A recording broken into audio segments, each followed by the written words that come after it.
So what I've just done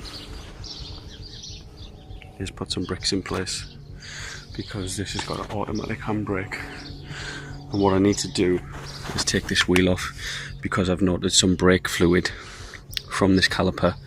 These discs are Mintex discs. They do about 50 to 60,000 miles. I think I've done around about 40,000 miles in them.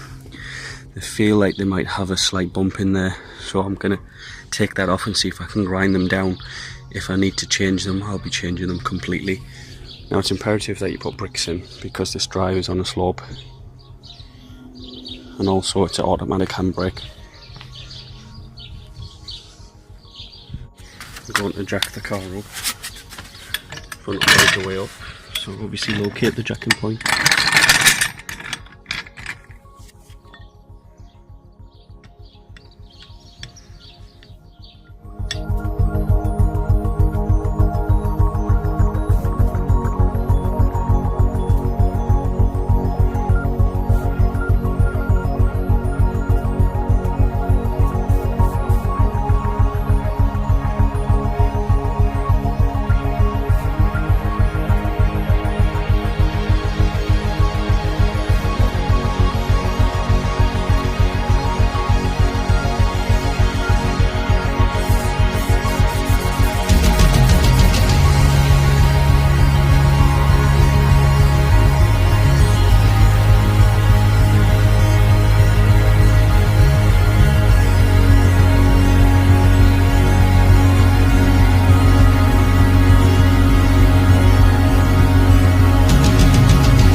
If that split, it could be that which is actually causing the actual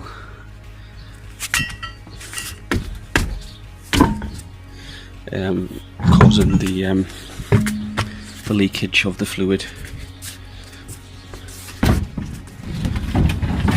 What's this down here? So that's the old caliper. I'm just trying to locate where this leak is. Just having a look.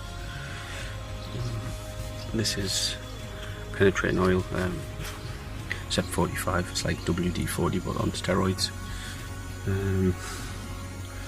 So that's the corner of the spring, and these are the obviously the brake fluid pipes. I'm going to have to take this caliper off to locate potentially if it's a piston ring. Now there's Torx bolt behind here, so these need to come off first, and they look like the rubber caps that need to come off to get this caliper off. So I'm actually going to take the handbrake off now. I haven't got an axle stand, so I've actually just added a bit of support just in case there's something not quite right with that trolley jack, because it seems to be making that sound was actually the trolley jack when it's going up. So just make sure these are 30mm, and to loosen these off it's down, which obviously if you think of you're facing the other side, right is tight and left is loose.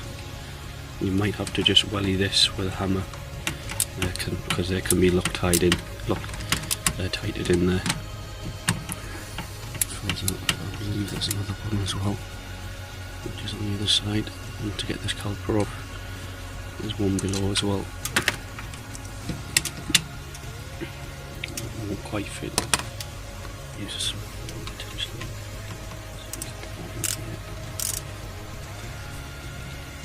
Need a couple of ratchets, and obviously like a decent breaker bar as well, just in case you need to apply more force and pressure on.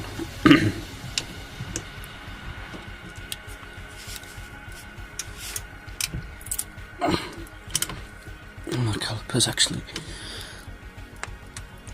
loosening off already.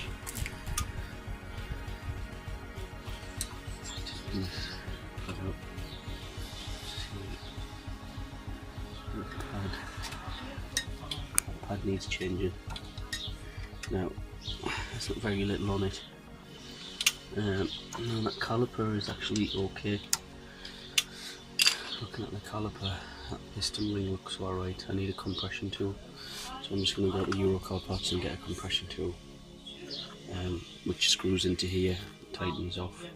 And what I'm potentially going to look to do is get all of this cleaned up with some steel wool or some sandpaper and some WD-40.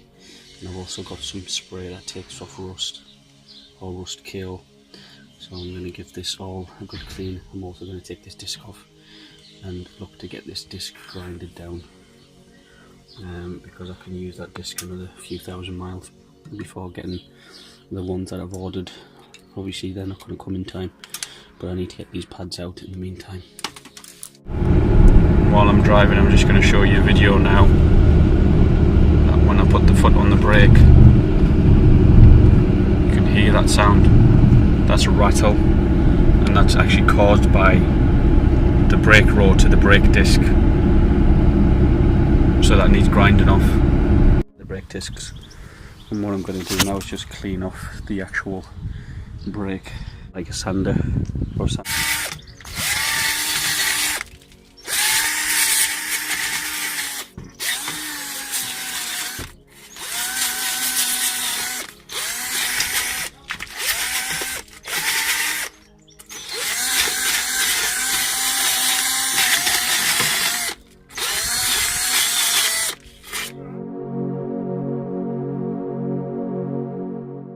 And you can see these pads are absolutely shattered. They've done at least 30 or 40,000 miles, them pads.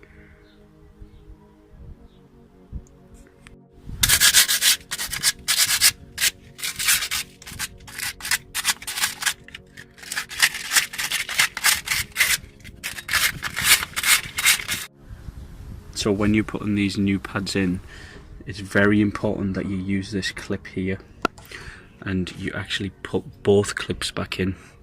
And also you'll notice that the rear pads have got these. This is for the rear. You don't put both of these in to one side. You put this side with these metal clips into the rear, and then you have a plain one in the box without these clips. You put that onto this side. That's an important tip. The second important tip is that when you're using this pressure tool, this compression tool, to compress the piston in on an automatic car, obviously you release the handbrake, but the most important thing is that you have a bleed valve, which is a nut. You have to open this nut, this bleed valve here. If you don't open this nut, what will happen is you'll push the hydraulic fluid back into the system and you could potentially cause damage to this piston. Now I've actually managed to compress this in without releasing that bleed valve, and my light, the park brake light, service brake light has appeared.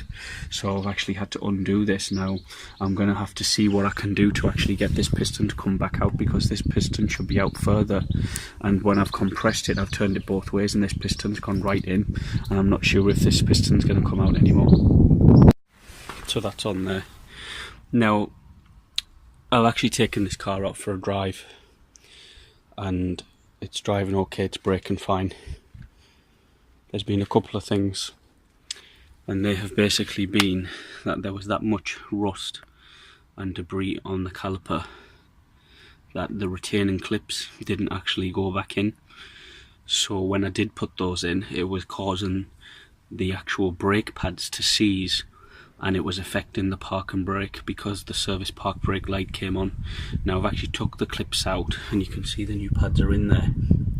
The service brake pad, service park brake light is not actually now on, so that's gone better.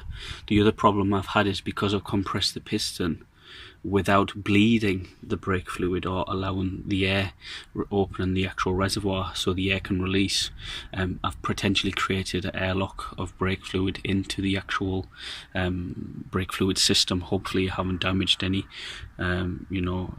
washers or anything like that, or any pipes or anything like that. I mean, when I was bleeding it, I then compressed the piston ring, the piston again, and what happened was there was fluid coming through, so I have got some air out. I've seen it bubbling, but not all of it. So when I do the other side tomorrow, I'm going to see if I can try to bleed that, potentially bleed the whole fuel brake fluid, .4 brake fluid system, to see if I can get the air out. The other thing that I need to do is potentially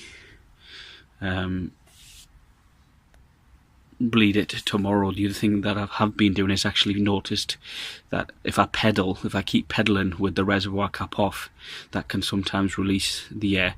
So you keep thumping, you keep pumping on the actual brake itself. Now the brake is going down a lot further than it was before.